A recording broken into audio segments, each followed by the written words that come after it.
सहाय पिताजी के नाम राजा हिंसा, माताजी के नाम कहा तो शक्ति मायना, भूल के जानी पैदा दो बहन ले लो, हमरा से छोट बहन के नाम कहा तो शक्ति शांति, लेकिन पिता के छठे राजा ने पंडित के मलाप नाम में गुरु रहे परमात्मा।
दक्षिण सहार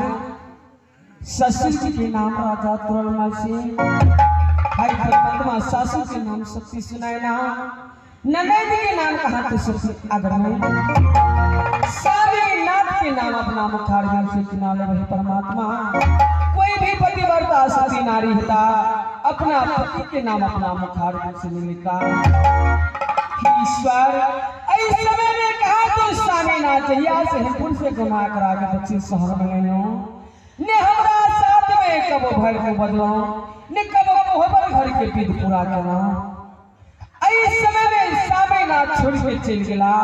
कता गेला नहीं गेला, हल लौट के अब अभी तक नहीं मिला है परमात्मा।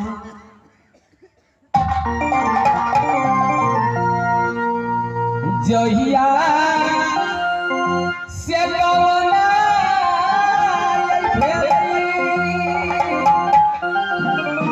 आया पानी ससुरा बामे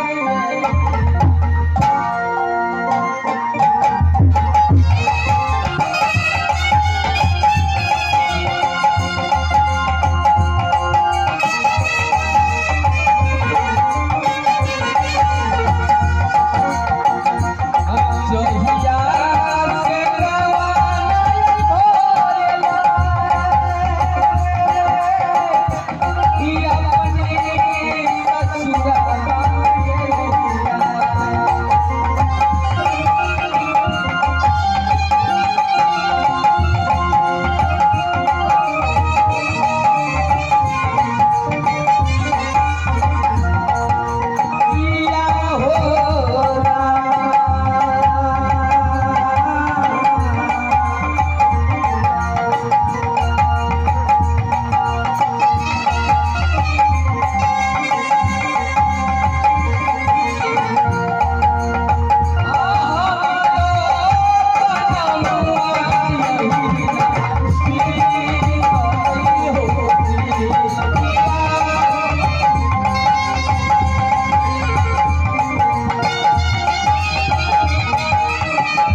बदलाई कहीं पे आई ई दुनिया संसार में रामायण में कोई स्वामी तुलसी चढ़ के छिया यही दया धिक आधार मन ही दूजा साधन सास ससुर पदलंगा यही जब तक हम छिया गुरु के पेगार में छिया तब तक तू बेटा बदला बेटा बन के एक हाथ सेवा मैं सुनना करिहा तोहर मन छोटिया ओकर टहल बुझिहा लेकिन ऐसे में विचार हो कि कहां तो अपना महल है भगवान लेकिन ऐसे मंत्री जी के नहीं देख रहा बेटा की बेटा कता छे नहीं को ये मंत्री जी चाहिए ये बात है नहीं आप कैसी डिप्टी बजे लाई दरवाजा कहां कता पुल चल ए आम रहबे करे छ कता जब तो देखे तो डिप्टीए पर कामे को लेकर में काम कुछ नहीं काम उतरे खाओ गोबराओ आ डिप्टी पर दौड़ कर जाओ हम कैसे